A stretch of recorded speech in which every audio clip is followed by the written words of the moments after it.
तो मुगल हुकूमत थी, तलवारों के जोर पर हुकूमत की गई और यहाँ के शोषित वंचित लोगों को हिंदू से मुसलमान बना दिया गया। तो कुछ देर के लिए पीछे की बात थी, इतिहास था, हमने मान ली, कुछ लोगों ने मान लिया ये बात ऐसा हो सकता है। लेकिन गिरिराज सिंह अभी कहते हैं कि भारत का हिंदू खतरे में है, उसे एक हो जाना चाहिए। जरा बताइए, भारत का प्रधानमंत्री हिंदू, भारत का राष्ट्रपति हिंदू, भारत का टोटल मुख्यमंत्री Hindu, total IAS IPS Hindu, सचिवालय राष्ट्रीय उपराष्ट्रपति हिंदू, सचिवालय हिंदू और DGP director of general of police total Bharat के स्टेट के हिंदू, पूरे सत्ता और व्यवस्था में हिंदू समाज के बड़ी आबादी का कब्जा उनके अकॉर्डिंग जो हिंदू है कब्जा है। फिर भी अगर भारत में हिंदू मजलूम और शोषित है, उनको एक होने की जरूरत है, तो इसका मतलब है ये लोग मुगल के वंशज है जो सत्ता में मौजूद है। जो सत्ता में मौजूद लोग हैं यही असली दुश्मन इस मुल्क के बहुसंख्यक आबादी के हैं, क्योंकि इनके सत्ता में होने के बाद भी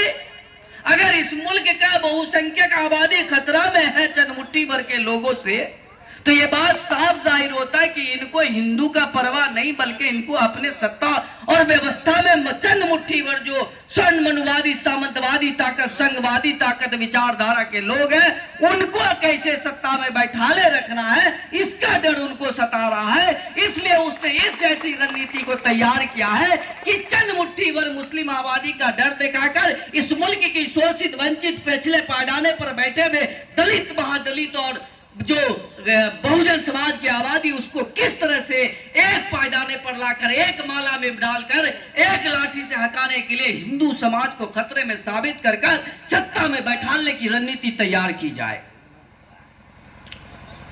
पूरे देश के अंदर जो माहौल बनाया गया है, साफ सुथरी बात समझिए, कटोगे बटोगे नहीं, बटोगे तो मेरा सत्ता जाएगा। इसका उल्टा है, अगर तुम बट गए, तुम हक और हकूक की बातें करने लगे, अभी की बात एक बात समझिए, अगर ये सरकार अगर मुसलमानों के खिलाफ है तो इसको मुसलमानों को प्याज 80 रुपए देना चाहिए और इस मुल्क के हिंदू आबादी को 30 रुपए देना चाहिए, 20 रुपए देना चाहिए। अगर ये सरकार मुसलमान के खिलाफ है तो पेट्रोल उड़े 100 रुपए देना चाहिए और इस मुल्क के हिंदू शोषित वंचित कोयरी कुर्मी तोली तमोली ड्रोन दुसार चमार धोबी यादव पासी को 20 रुपए कर देना चाहिए। अगर इस मुल्क के मुसलमानों से अगर इस सत्ताधारी को सामंतवाद और मनुवाद संघवाद ताकतों को नफरत है, तो गैस का कीमत जो है वो 1200 सिर्फ मुसलमानों के लिए रखना चाहिए और शोषित दलितों के लिए तो कर देना चाहिए 500 रुपए 400 रुपए। क्या सही बोल रहा हूं? कर देना चाहिए। लेकिन ऐसी कोई बात नहीं है। लेकिन बहुत खूबसूरत बात इस बीच ये भी है कि इस मुल्क में रात दिन टेलीविजन जो सत्ता के आंगन में कमर में घुंघरू पैर में पायल बांधकर सत्ता के आंगन में मुजरा कर रही है, उसने रात दिन देश के अंदर हिंदू मुस्लिम नफरत फैलाने की बात कही। फिर भी इस मुल्क में अभी तक 30% ही अंधभक्त लोग पैदा हो सके। इसका मतलब है कि 70% लोग इस देश के मान सम्मान स्वाभिमान की लड़ाई के लिए अभी भी खड़े हैं। इसलिए घबराने की जरूरत नहीं है। और ये गिरिराज सिंह को और हम अपने चचा से कहना चाहते हैं, अगर चचा के अंदर, चचा नीतीश जी के अंदर समाजवाद का नमक जिंदा होता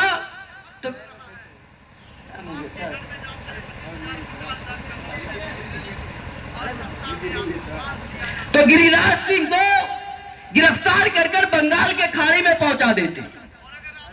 लेकिन इनके अंदर से भी जो बची कुची समाजवाद की राजनीति थी, इच्छा और ख्वाहिश, सत्ता में रहने की जो ख्वाहिश है, लालच है, उसने उसको मार डाला है। बहरहाल गिरिराज सिंह की बात खत्म, कहे कि टाइम कमी है, फिर कभी मिलेंगे।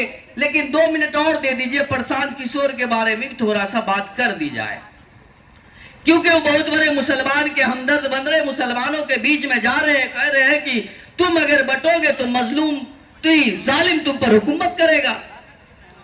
तो हम प्रशांत किशोर जी से पूछना चाहते हैं, जब 2014 में कह रहे थे घर घर मोदी हर हर मोदी, अब की बार मोदी सरकार, तो उनको नहीं पता था कि 2000 गुजरात का दंगा का जालिम कौन है। आज उनको मजलूम मुसलमान नजर आ रहे हैं। और अगर प्रशांत किशोर सचमुच इस मुल्क के दलित और बिहार के दलित और मजलूम शोषित लोगों की लड़ाई लड़ने आए हैं, तो सबसे पहले तो उनको चाहिए कि जिस समुदाय के उस समुदाय का भीड़ ऐसे जमा करके उनको बोलते क्या हम आपके नेता बन सकते हैं, लेकिन ऐसा नहीं है।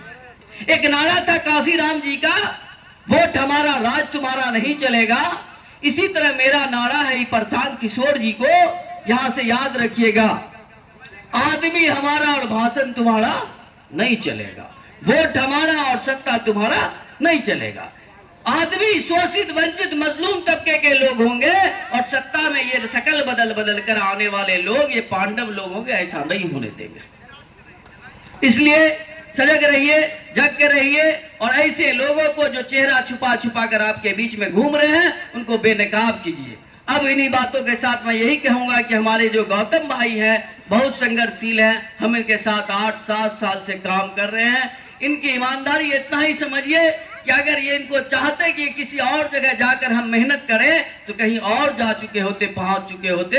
इसलिए इनको सत्ता की भूख नहीं है, बल्कि आपकी आवाज बनकर ये लड़ना चाहते हैं। इनको मौका दीजिए, गले से गले मिलाइए और मुसलमान आबादी की यहाँ पर इस मंच पर पहुंचे हुए लोग बहुत कम हैं, उनको भी जाकर समझाइए कि अगर आपका दोस्त और दुश्मन में पहचान नहीं कर सके ना तो ठुकैया पिटैया धुलैया इतना होगा कि कोई बचाने वाला नहीं होगा। इसलिए दोस्त और दुश्मन में पहचान करें और गौतम भाई के साथ खड़े हो जाए। आने वाले कल में हम इनके साथ खड़े रहेंगे और अभी भी खड़े हैं। जय भीम, जय संविधान, जय भारत।